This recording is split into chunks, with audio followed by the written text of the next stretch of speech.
Today, I want to talk about why being busy all the time might actually hurt your career, not help it. This matters because most of us wear busyness like a badge. We think packed calendars mean progress. But what if that's backwards? 5 years ago, I was that person. My calendar had back to back meetings. I answered emails at night. I worked through lunch. And I felt proud about it. I thought this is what success looks like. But here is what actually happened. I finished each day exhausted. And when someone asked what I accomplished that week, I couldn't remember. I was moving fast, but I wasn't moving forward. One quarter, I realized I hadn't finished a single big project, just fragments of many things. That's when I knew something was wrong. So I started looking into this, and I found something interesting. A study from University of California found that it takes 23 minutes to refocus after an interruption.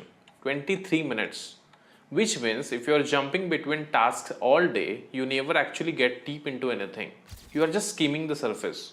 That explains why full days feel draining but don't produce real results.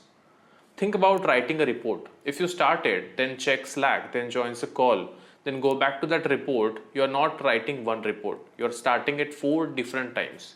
Your brain has to reload the context every single time, and that's exhausting. Here is what I didn't expect. A case study from a consulting firm tracked 2 employees. One worked 60 hours a week, attended every meeting, responded immediately to everything. The other worked 40 hours, said no to most meetings, focused on 3 key projects. After 1 year, the second person got promoted.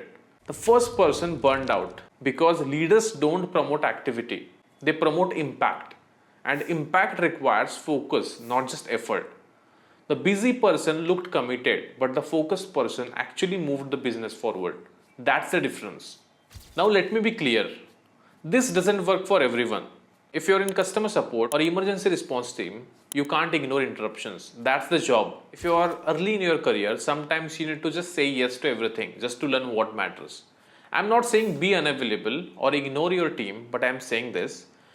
Busyness should not be your default strategy for looking valuable because eventually someone will ask what did that business create, and if the answer is unclear, you have a problem. So what can you actually do? Try this week. Every morning before you check messages, write down one thing that would actually make today meaningful. Not urgent, meaningful. Then protect 2 hours to work on just that. No meetings, no Slack, no email.